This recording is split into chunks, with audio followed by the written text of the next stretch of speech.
I wanted to start off the video by saying thank you so much to Jesus because today was my last day of med school. You peep the drip, peep the drip. Good morning. My name is Oriafa and I am a fourth year, somewhat. Yeah, I'm a fourth year medical student. And like you saw, today's my last day of medical school. And today we actually don't have any coursework. I just have a meeting where it's an orientation to our graduation, starting at 12. So in 2 hours, I'll be done.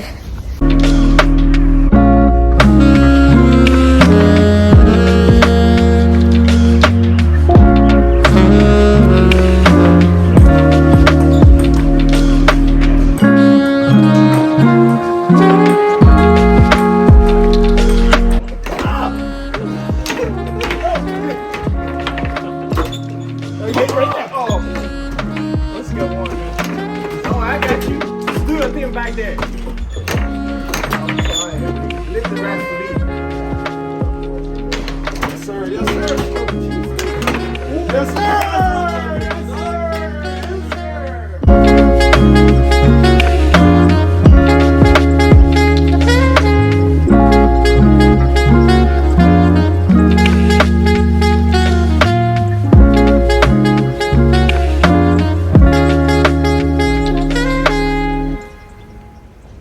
Okay, y'all. Hi, my name is Oriafa, and I am a PGY0 ophthalmology intern. I don't even know what I am, but I do know I just finished med school. Just finished my 4th year at Howard University College of Medicine, and we had the orientation to graduation earlier today. It was just like an hour and some change long. It was very exciting, and then after that, some of my classmates went to the Loud Lounge where we have like the ping pong and the foosball, so that was cool. It's been a hectic past couple of weeks. If you didn't know already, last Friday, March 21st was match day. I'm ophthalmology, so I already matched in the early match cycle earlier in February, but last Friday, today's March 28th, so March 21st, we found out where all of my other classmates who applied for most specialties matched, and it was a very long day. That Friday felt like 5 days in one. It was also a very emotional day, a very exciting day, and a lot of mixed emotions as well. But it's just crazy to look back on the past 4 years and it all leading us to this point. And since I'm exiting medical school pretty soon, I wanted to share some of the lessons I picked up along the way. I took note of 7 lessons that I learned throughout medical school. The first lesson is the importance of learning a little bit every day. And this is something that not only applies to your preclinical years of medical school, but also to your clinical years, M3, M4, as well as even your entire career. When you want to be a doctor, you're committing to be a lifelong learner. When you're in M1 or M2 and you're mostly just studying and in the classroom, this tip is very important because one mistake that I made in my first year of medical school was whenever I had an exam, I would be so tired and so burnt out that I would give myself too long of a break before I begin studying for whatever the next topic is. And I was probably so exhausted because I often left my studying till the week leading up to the exam, and I would go super hard on the exam weekend, and then I take the exam and I crash and burn, and then I'm just getting the same cycle over and over. That's something I definitely improved throughout my M2 year. I became much better at organizing my studying and pacing myself. Once I started doing that, I noticed an improvement in my grades as well, because the volume of information in medical school is just too much for you to only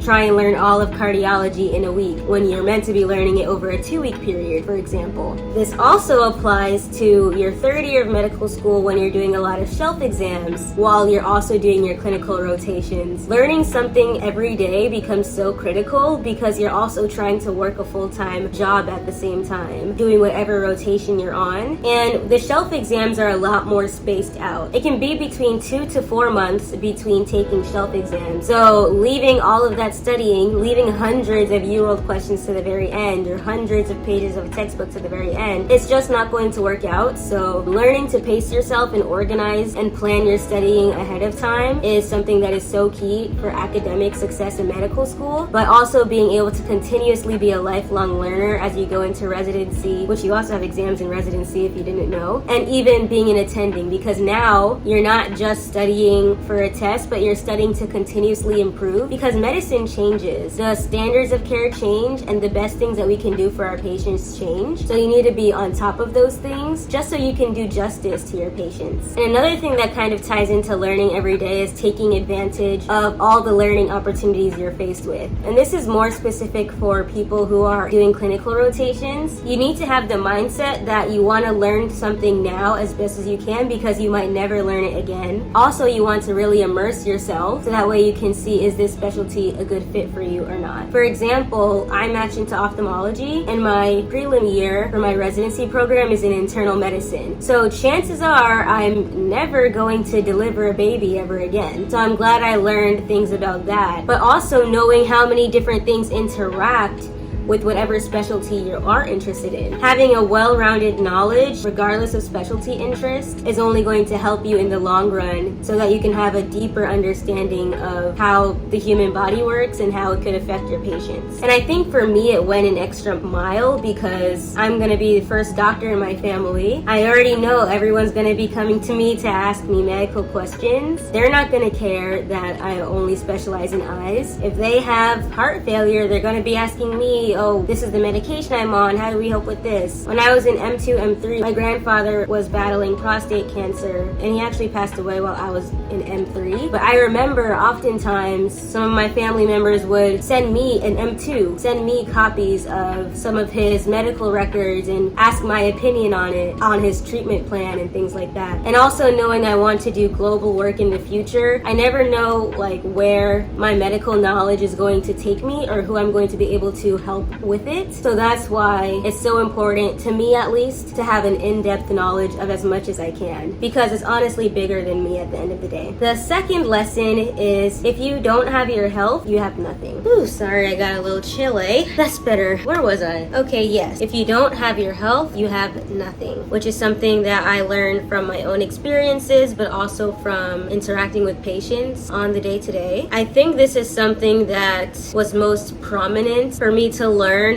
in my first year and my third years of medical school. Actually, I'll also say my second year. I think this is something I had struggled with a bit. So quick story time. In my first year of medical school, I definitely started the process of neglecting my health or taking in things that could hurt my health overall, because I felt like it was necessary in order to achieve well and score well on tests and things like that. And if you've been following my channel for a long time, you know I'm talking about those Bang energy drinks. I loved those as an M1, but I was feeling the palpitations as I was drinking it, but I felt like I just had to do it in order to get through the volume of information that medical school has. You always hear that analogy where they say studying in medical school is like drinking water from a fire hydrant, and I would say it's very true. But not only was I taking in so much caffeine, I also wasn't having the best of diets. I was eating a lot of sweets, a lot of ice cream, but I eventually got a grip on that in M2, and for most of my M2 year I was pretty good. I was exercising, I was eating pretty healthy. However, when I got to dedicated, one thing about me, I'm not a stress eater, I'm a stress starver. So once I got to that point where I was in my dedicated study period, I lost like 10 pounds or something from grinding so hard, and just I wasn't keeping up with fueling myself properly. It was bad to the point where I used to be pescatarian. I was a pescatarian for 3 years, but after my M2 year I started trying to eat meat again because I was trying to get back to my normal weight, and lo and behold, I still haven't gained the weight back. Maybe there's something I still need to piece together. And as an M3, just take the worst of me from M2 and the worst of me from M1 and just combine it together, because in M3 not only was I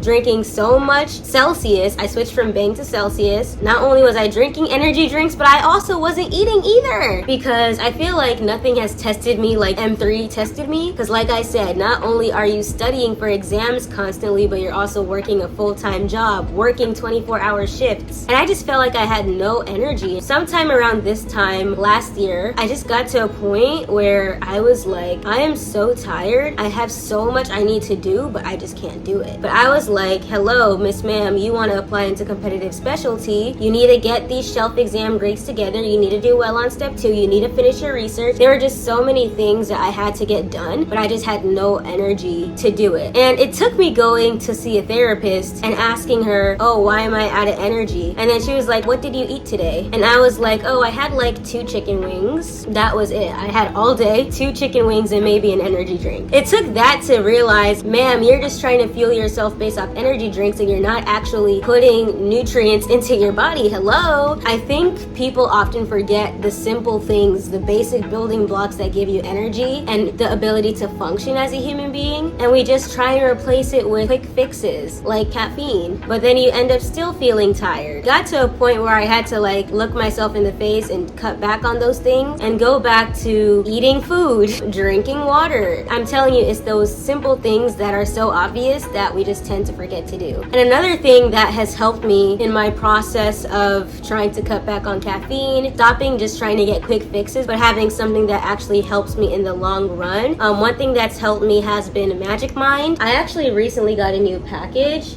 Here's what one of them looks like. So this is what the bottle looks like. Magic Mind is a mental performance shot. It only has 55 milligrams of caffeine. For reference, the energy drinks I used to be taking have about 200 milligrams. So not only does it give you energy, but it has a lot of nootropics and ingredients that also help decrease stress. So rather than getting all jittery, you get an energy that's associated with calm. It almost puts you in a flow state that makes you a lot more productive. So this is something I've been using a whole lot, especially since I quit caffeine, or I quit energy drinks rather. I still drink coffee, and another thing that I found is that Magic Mind also extends how long whatever caffeine you took lasts, because it has this ingredient called L-theanine. Magic Mind can be taken by itself or with your morning coffee to just help you be a lot more locked in and zoned in. I actually got a subscription of it, and with the subscription you can get boxes with 15 performance shots or 30, so you can take it either every other day or every single day for a month. And the subscription is actually very convenient. They ship it right to your door, free shipping with the subscription. And if you try it out for the first time and you don't like it, you can get 100% money back guarantee. So I do suggest you all try it out. And you can use a link in my description to get 20% off of a one-time order or get up to 48% off of a subscription. Going back to talking about how important your overall health is, I also wanted to speak on it from the patient side of things. You need to be very appreciative. A lot of patients would give up so much to be in your own shoes. And honestly, many diseases are not preventable, but in America especially, there are so many things that are preventable to an extent. And as a medical student, you see on a daily basis how little actions you do every day can build up to something where you get to lose a lot of your freedom because you didn't properly take care of your health. I don't know if this is something a lot of people know, but just take diabetes for example, or even like smoking. With diabetes, you can get nerve damage, especially in your feet,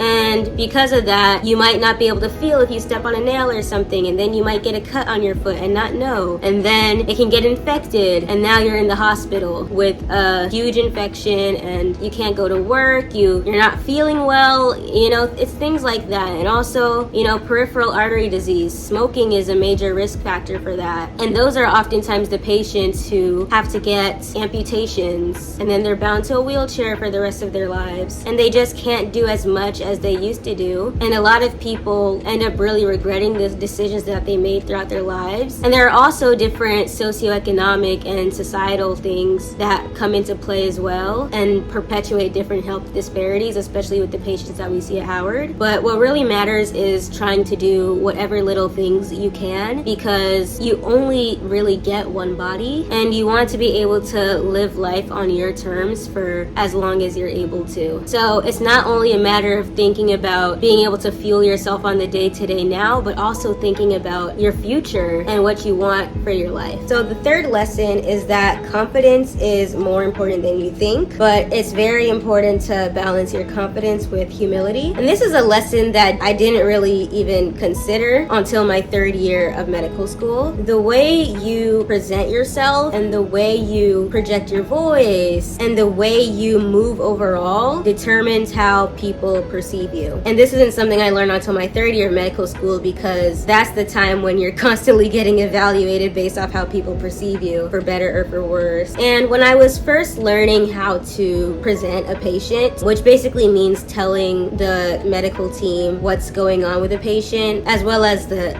next step / plan. So when I was first learning how to give presentations, I found that I could probably say the same words, but if I say it like, oh, Miss Jones is I think she's a 56-year-old female, I think she has XYZ. But if I'm like, Miss Jones is a blah, blah, blah, I could say the exact same thing. They're more likely to tell you your presentation was good if you were confident saying it. Because if they sense that you don't know what you're doing, even though you're a medical student, if they sense that you're unsure of what's going on with the patient, or you're just overall not comfortable in your own skin, it almost gives them a place to put a target on your back, if that makes sense. And one day when I learned this during my M3 year, I was rotating in the pulmonology clinic, and I was working with a patient who has COPD, which is a disease where you can get coughing and breathing problems, usually due to smoking. And I was talking to this patient, and the attending was in the room as well. And a lot of you might be surprised to hear this. As I was talking to the patient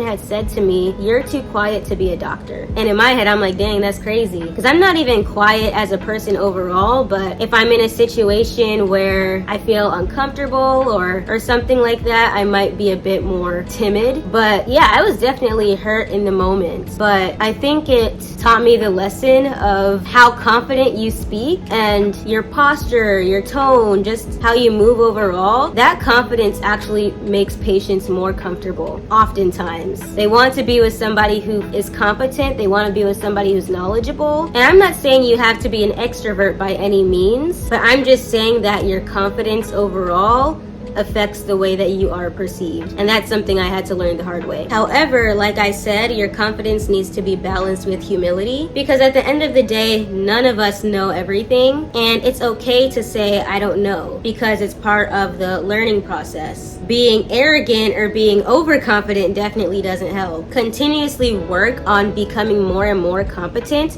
so that the confidence can come with it. But if there is a gap in your knowledge, do your best to fill that gap, or be honest about what you might need help with. What matters most is the patient's life and the patient's quality of life. And you don't want to let trying to be confident get in the way of delivering the care that the patient deserves. The rest of the lessons are probably going to be a lot quicker. But lesson number 4 is that time is money. And I think this is something we already know, but it's amplified when you're a medical student, because you have so many things that wants to pull from your time, and you need to be selective as far as what you choose to do with your time. This includes having time to study, spending time with your friends, spending time with your family. When are you going to film that YouTube video? When are you going to do that research? What extracurriculars are you doing? What community service are you doing? Are you going to that brunch? Are you going to that funeral? Are you going to watch that show on Netflix? Are you going to have time to do your exercise? Are you going to have time to cook? Are you going to have time to do that hobby you love? You know, there's so many things that want to eat your time, things that relate to your career and things that don't. And what I say to that is, do the things that fuel you. Do the things you're passionate about. I'll put a pin in that. You definitely gotta keep your grades up.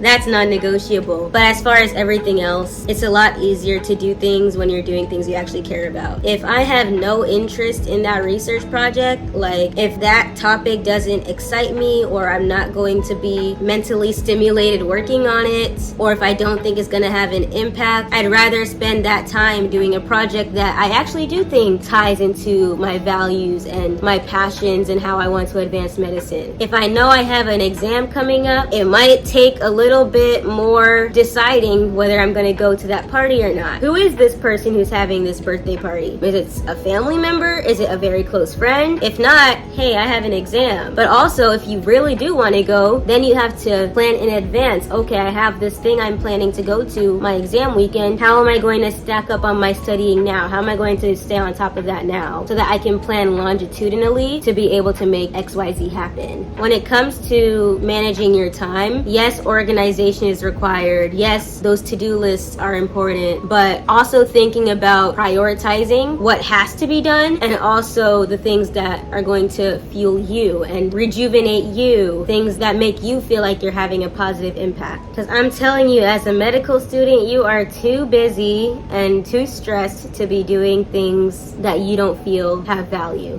Point number 5 is that you need to force yourself to feel normal. What do I mean by that? You need to go out of your way to remind yourself that you are a human being. Healthcare in general, not even just being a physician, has its way of making people be robotic in a sense. Yes, we're doing meaningful work, but when you're stuck in a hospital and you're doing night shifts, you're not on the circadian rhythm of most people, you're inside this building that has no windows. When you get to the hospital, it's dark. When you leave the hospital, it's dark. It chips away at you slowly, but you need to do your best to combat those things. Spend time with your family every now and then. I know it's not always possible, but really savor those moments you spend with your loved ones. Spend some time outside. If you get the opportunity to just step outside or look outside the window, see the sun, feel the sun on your skin. Not only will that help you combat any vitamin D deficiencies, but it also just makes you feel a little bit more alive. Doing that exercise, drinking your water, you really need to do things to stop you from feeling like a zombie, because I think healthcare in general is pretty prone to generating zombies if we don't fight against it actively. When you're constantly serving other people, that's what you do, and it's noble, it's amazing, but if you don't do something to serve your fundamental needs, how are you going to help other people? And this also includes engaging in whatever hobbies you have, or even just trying out new things in life. You need to take your life by force, and you need to take happiness and joy by force. I am by no means saying neglect your duties, but I'm just saying try and get whatever semblance of balance you can. Lesson number 6 would be to surround yourself with genuine people who you enjoy being around, but also motivate you in different ways. And in addition to that, you need to take time to also motivate others around you. And I'm specifically talking about your medical school classmates and even some of the residents. Nobody really knows what you're going through the way that the people who are also going through it do. And being able to rely on each other and support each other has really helped me get through medical school and become more successful. Honestly, I have to credit a lot of my successes in medical school to me being friends with the person who's ranked number 1 in our class. In times where I was feeling unmotivated or just tired or didn't want to study after taking an exam, when you see your friends working hard, it motivates you to work hard as well. When you surround yourself with people who are constantly striving to become better and better, it makes you want to do the same, even in those times when the intrinsic motivation isn't really there as much. And I remember during my 3rd year of medical school, I would often do UWorld questions with people who are in my rotation group studying for the same shelf exam as me. Like, okay, we're gonna do these questions now, we're gonna work through them together, things like that. That's one thing I really love about going to med school at Howard. Everybody's on each other's team. We're all working together to try and be as successful as we can. I heard that's not always the case at other med schools, but I'm really thankful for mine. So yeah, lean on each other. And my 7th and final lesson is to maintain a heart of gratitude, because being in this field is such a huge privilege. You get to be a part of some of the most pivotal and intimate parts of people's lives. You get to be part of some of the most life-changing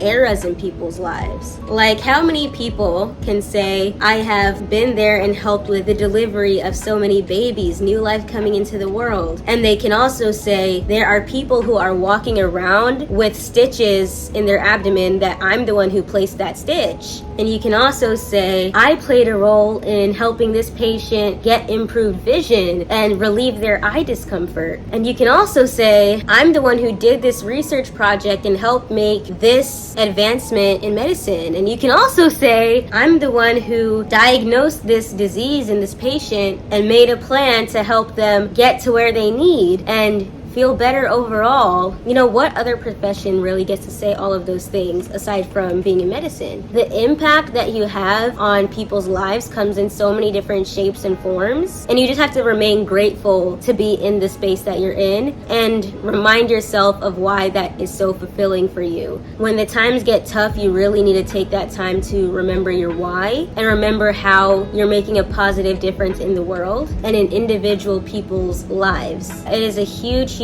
privilege, so try and have a positive mindset and a heart of gratitude. I really hope you enjoyed this video. It's very crazy that I am done med school. All I really have to do now is wait to graduate in May and go on these trips. I'm gonna really take this time to rest before I move to New York for residency, and I really appreciate everyone who has followed me along the journey of medical school. If you're interested, you can click the screen to watch my vlog from my first day of medical school, and you can also watch my match day video. And remember to check out Magic Mind, link in description. Love y'all, adios.